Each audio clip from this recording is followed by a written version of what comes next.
SFX, typewriter at T equals 0.0s on title card, DP00 medium 02, Gilgamesh's tree, vol equals 0.40, duration equals 3.5s, file equals ZSFX/typewriter/typewriter sounds effects.mp3.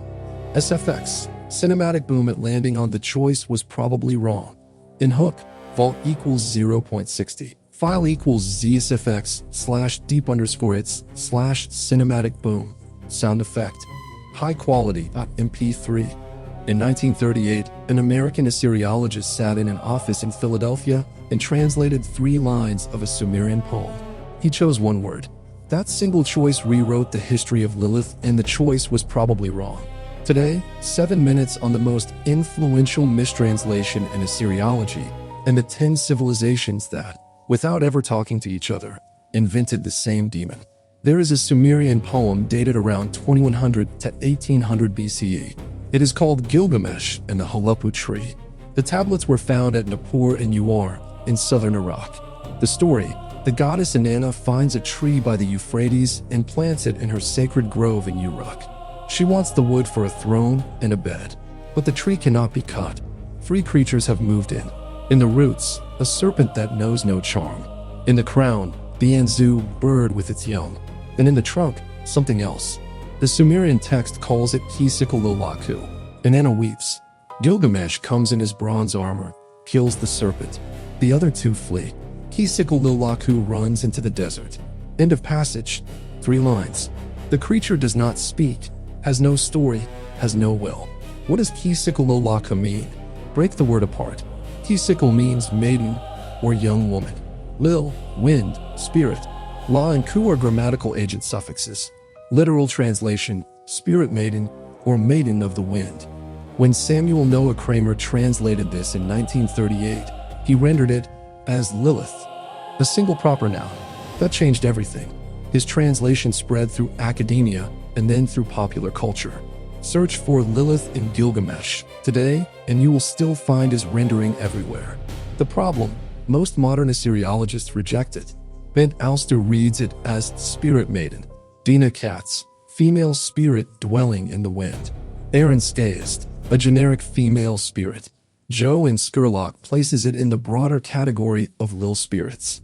It is as if a text said a ghost lived in the tree, and a translator rendered it as Casper lived in the tree.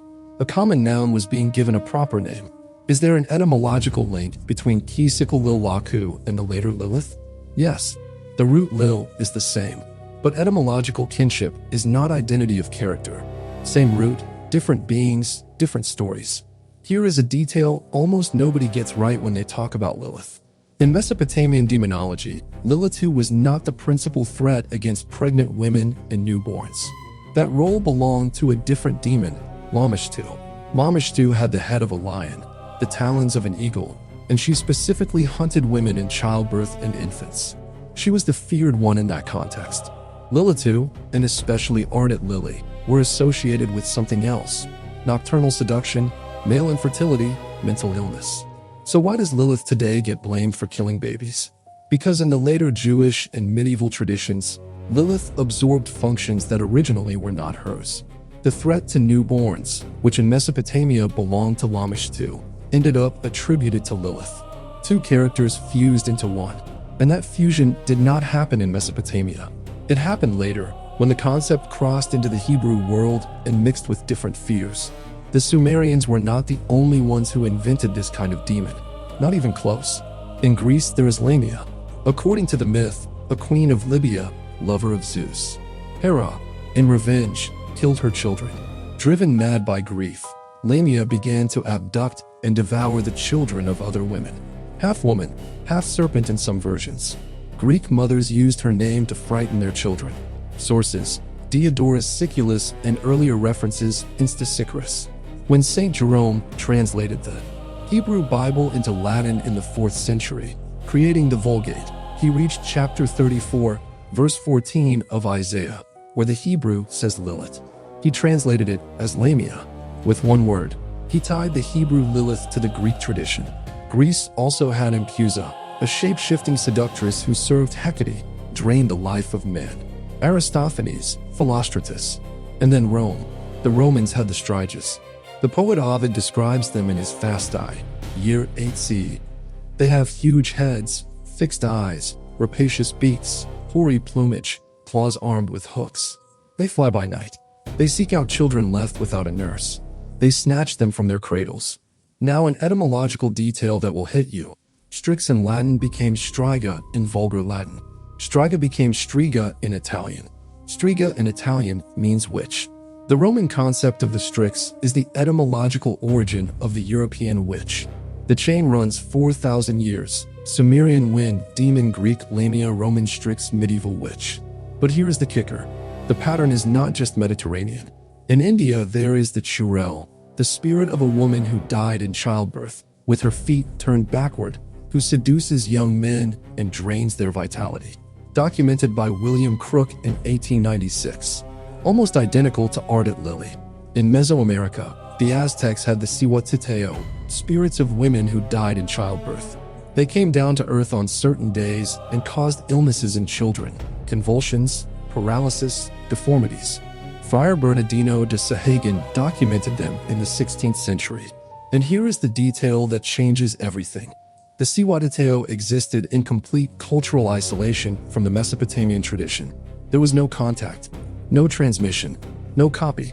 The convergence is independent, which means this archetype, woman who dies in childbirth, becomes a dangerous spirit, threatens children and men, is something humanity produces naturally, not the invention of one culture, a response to a universal reality. What reality? Devastating infant mortality, between 30 and 50% in Mesopotamia. The terror of maternal death. The desperate need to explain why a healthy baby at sundown is dead by sunrise. Each civilization built its own version of the same monster. Same equation, different names. So we have a Sumerian wind demon, a mistranslated word, and 10 parallel cultures inventing the same archetype. But none of this is yet Adam's first wife. That step happens in a very specific historical moment, when Babylon conquers Jerusalem and the Hebrew Bible meets Mesopotamian magic. The full chain, Sumer exile, medieval invention, modern feminism, is in the full Lost Histories documentary. Watch it next. And in the comments tell me, what is wilder, that one Assyriologist's 1938 translation became gospel, or that the Aztecs invented the same demon with zero contact? I read every reply.